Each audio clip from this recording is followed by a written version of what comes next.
우리가 이번 시간에는 혐오 표현이라고 하는 게 사회적으로 이제 이슈화가 되고, 그리고 혐오 표현이 가지고 있는 문제점이 무엇인가라고 하는 그런 거, 특히 이제 온라인상 어떤 혐오 표현들을 좀 예시를 활용을 하면서 혐오 표현이 무엇이고, 그리고 혐오 표현이 표현의 자유인데 이게 규제하면은 표현의 자유에 대한 어떤 과도한 제한이 되지 않을 것이냐라든가 이런 어떤 논의들이 있죠. 이런 것들을 혐오 표현이 무엇이 혐오 표현이고, 혐오 표현이 어떤 지점에서 구체적으로 문제가 되는가 라고 하는 걸 좀 중심으로 좀 이야기를 하려고 합니다.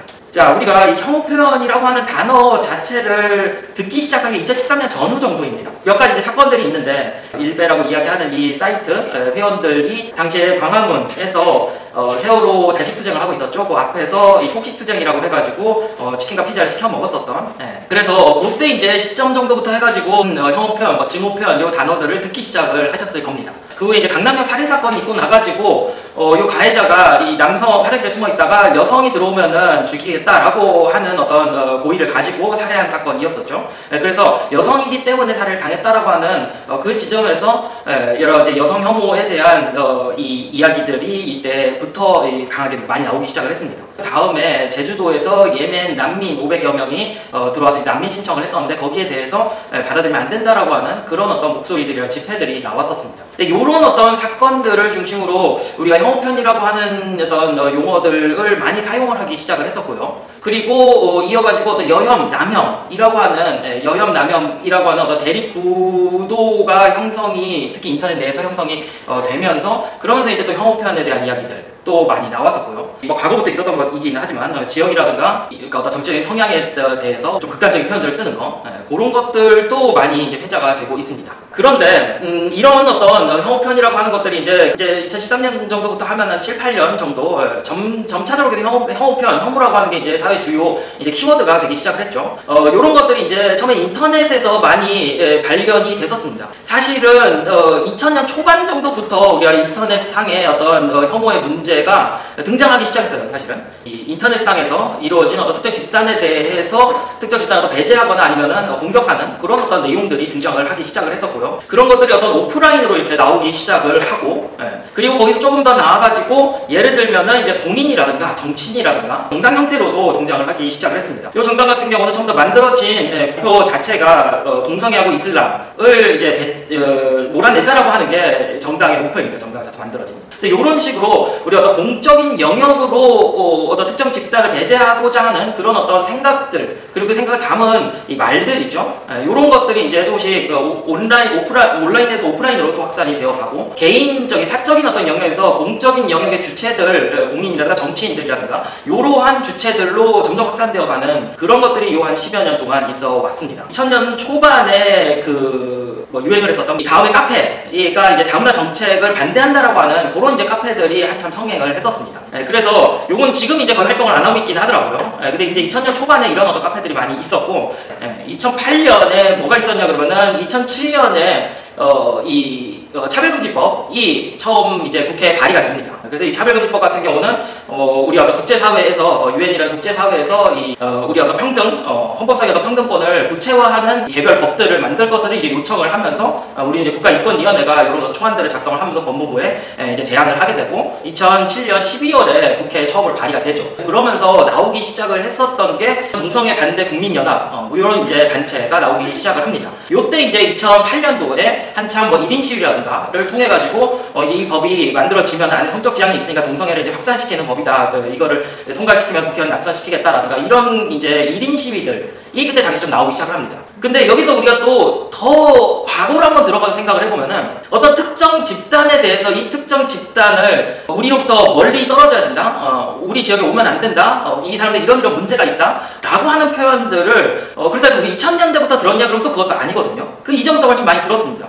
대표적으로 우리 혐오라고 하는 단어를 여러분이 이제 기사 있죠, 신문 기사들에서 혐오라고 하는 단어를 키워드로 해가지고 쭉 찾아보면요, 우리가 이제 1950년 60년이니까 과거 이제 신문 기사 검색하는 데서 쭉 찾아보면은 2013년 전후에 요때 이전에는 혐오라고 하는 단어가 기사에 검색이 되면 뭘로 검색이 됐냐 그러면 주로 혐오시설이라고 하는 단어로 검색이 됐었습니다. 이 혐오시설 같은 경우는 이 지역 이기주의하고 연관을 해가지고 우리 주민들 지역에 혐오시설이 들어오는 것에 대해서 주민들이 반대를 한다, 님비 현상이다, 이런 식으로 우리가 과거에 많이 들었었던 겁니다. 근데 이 혐오시설이라고 이야기하는 것들의 대표적인 게 쓰레기 매각장, 그리고 장애인 시설 것들이었었죠. 정신병원이라든가 이런 것들이었었습니다. 그래서 우리가 훨씬 더 과거부터 그때는 당시에는 그냥 그러니까 지역 이기주의라고 하는 이름을 설명이 됐지만 우리가 쓰레기 매각장하고 사람이 살고 있는 공간이라고 하는 건 엄연히 다른 것이죠. 근데 그것을 과거에는 그냥 사람들이 싫어하는 시설로 뭉뚱그려서 이야기를 했었습니다. 그래서 우리가 아직 그때는 이것이 혐오다라고 하는 게 차별의 문제다라고 하는 걸 발견하지 못했었던 시절이었던 거죠. 2000년대 훨씬 이전에 상황은.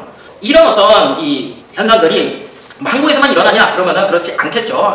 그래서 이제 우리가 이 혐오 표현이라고 하는 단어를 이야기를 하면서 해외에 대한 얘기도 좀 해보면 좋을 것 같은데요. 혐오 표현이라고 하는 게 이게 영어 번역어입니다. hate speech라고 하는 번역어예요. 이 hate speech라는 단어를 처음 쓴 거는 미국에서 1980년대에 쓰기 시작을 합니다. 이 hate speech라는 단어는 어떤 배경에서 이 단어가 나왔냐라고 하면은 그 과거에 원래 쓰고 있던 단어가 race speech입니다. racist speech, 인종주의적 발언이라고 하는 이 race speech하고 racist speech라고 하는 거는 1930년대부터 미국에서 사용되었던 영어예요. 그래서 미국 같은 경우 특히 차별 문제와 관련해가지고는 인종, 특히 이제 흑백 차별 문제가 가장 중요한 어떤 사회적인 이슈로 쭉 이어왔었기 때문에 이런 어떤 이 발언으로서 말로써 흑인을 차별하는 그러한 표현들도 좀 사회적 문제가 되는 거 아니냐라고 하면서 레이시스트 스피치라는 단어를 쭉 써왔었습니다. 그런데 이것이 이제 1980년대 돼서 헤이트 스피치라는 단어로 좀 대체가 되기 시작을 합니다. 이게 대체가 된 이유는 미국에서 1960년대 여러분이 아시다시피 흑인 차별 철폐 운동이 광범위하게 일어나게 되죠. 마틴 루터 킹이라든가 이게 나온 게 이제 1960년대고 민권법이라고 해서 그러니까 차별금지법입니다. 인종에 대한 차별금지법을 통과시킨 게 이제 흑인 차별 철폐 운동의 어떤 성과였었고 그리고 그 결과이기도 했었죠. 사회적으로 어떤 차별을 받아온 사람들이 목소리를 내기 시작을 하면서 그리고 이런 여러 가지 어떤 차별 철폐 운동들이 일어나면은 다른 소수자 집단들과 같이 연대를 하거나 다른 소수자 집단들한테 같이 영향을 미치게 되거든요. 자, 그래서 흑인 차별 60년대 흑인 차별 철폐 운동은 그 이후에 1970년대 여성 차별 철폐 운동, 그 다음에 동성애자, 지금은 성소수자가 되겠지만요, 동성애자 차별 철폐 운동으로 확산이 됩니다. 그러면서 이제 1980년대 들어와가지고 그러니까 1970년 이 과정들을 거치면서 이 차별의 문제가 흑인 차별 혹은 인종에 대한 차별 문제뿐만 아니라 다른 영역에서의 차별, 다른 영역에서의 소수자 차별도 역시 사회적 문제다라고 하는 것을 사회가 인식하게 된 거죠. 그러면서 인종주의적 발언이라고 하는 것을 좀 더 포섭해서 다른 경우까지 다 포섭할 수 있는 단어를 찾으면서 나온 게 헤이트 스피치입니다. 그래서 우리 헤이트 스피치를 이야기할 때 혐오 표현이라고 이야기를 하면 이게 영어 헤이트 스피치에 대해서 그런 비판이 있거든요. 헤이트 스피치라고 단어 쓰지 말자. 왜냐 그러면 이게 헤이트 하면 이 감정이니까 인간이 그냥 자기 감정을 자연스럽게 감정을 드러내는 거는 자연스러운 건데 그냥 감정을 드러냈다라고 해가지고 그거에 대해서 규제를 한다 문제다라고 하는 것 이렇게 인식을 줄 가능성이 있기 때문에 헤이트라고만 들어가면은 영어에서 헤이트 스피치를 쓰면서 헤이트 스피치 말고 다른 단어를 써야 된다 이런 이야기를 하기도 합니다. 그래서 이 헤이트 스피치 결국 혐오 표현의 의미를 개념을 이해를 하기 위해서는 이것이 어떠한 특정 집단에 대한 어떤 특정 집단 특히 어떤 사회적인 차별을 받아온 집단을 공격하는 그런 어떤 사상을 배경으로 하고 나오는 표현들을 이야기한다라고 우리가 생각을 해볼 수가 있는 거죠. 그러면은